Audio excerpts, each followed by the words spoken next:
Man, guys, it's been getting colder around here lately, so we're September 16th now, and it's a little bit sooner than it normally is when it starts getting colder and rainy and all that kind of stuff. Usually it doesn't start here until towards the end of October, but it's kind of a weird year weather-wise. But we got cloud cover, tons of rain over the last week, which, you know, it gets a little depressing sometimes because you want all the sun and the summer to continue on, but I don't have to water anything around here, and that's been a non-stop project all summer long. But I want to show you guys something, a little update. So if you remember that video I did last, it was late spring, early summer, where I brought a rhododendron from a friend's house over to my house and I pruned it way back.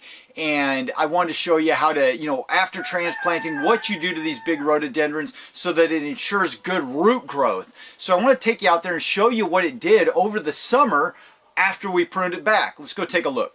Well, it's been a few weeks and everything is going as planned. Look at this, guys. All this new beautiful growth shooting up here on the tips of these rhododendrons. I mean, it is absolutely gorgeous, and these guys are going to turn into some awesome new shoots here. So this worked out great, just transplanting this guy into this bed here, and just the fact that those tops were cut off.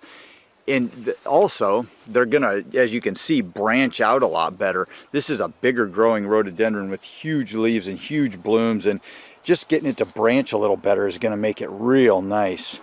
Here's an update of the other one I transplanted. You can see all them buds are starting to shoot off. It's been a few weeks, like I said, and they're starting to shoot off here and really put on some growth. So we'll come back later in the season and see where this thing's been. So obviously it was a real good thing to do because we're going to get multiple branching at all those sites. This thing's going to fill in really nice, and that pruning did a real good job for this thing in the long run.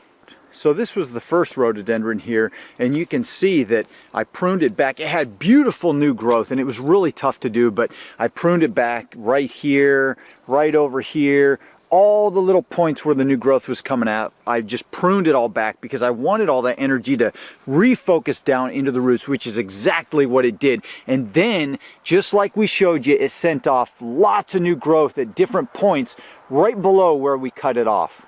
So the new growth is smaller, as you can see, than the typical rhododendron growth we get around here, but that's because all of a sudden it had to cut off this one big growth and send up multiples right here, and it did that all over the whole plant. So the thing that we're concerned about here, though, that we're trying to get is the root growth, which it did all summer long. I mulched it well, I watered really well, and now I know that next summer I'm going to get tons of beautiful, big, green foliage coming off of this guy right at all these little buds, and we've got tons of it growing all over this guy because we pruned it back.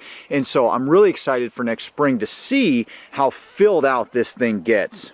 Now this was another rhododendron given to me, and I showed you this in the last video, but you can see where he clipped off all the top growth because it just, the roots had been, I think it was in a pot for too long, and it was root bound, and he needed to kind of revive this guy. So he chopped it back right here at the top, right up in here, and then right here all along these points he just chopped it back. And then I came along, planted this in my landscape. I mulched it really, really well down here. This is really deep mulch. I watered just a ton through the summer, and we got a lot of nice new root growth going on there. But it also sent up the new growth from all those buds down below where it was snipped off, and we've got a good, strong, sturdy, stocky plant. This is an awesome scaffolding to start with, and next summer this is going to take off and send up tons of shoots from every single one of these little buds that came up, and it's going to be a beautiful landscape plant in the long run, all because we pruned it back. Well, I hope that gives you guys a good idea of how the plants will turn out in the long run, well, rhododendrons anyway, when you prune them back after transplanting into your landscape. They're going to be much healthier plants. All that energy when you cut the tops off goes down into the roots after you transplant, and just as long as you mulch well and water well, grow into a beautiful root system to support all that top growth for the next year. So I hope you guys liked this video. If you did, please hit the like button, subscribe if you want to follow along. Have an awesome week, and I'll see you guys in the next video. Adios.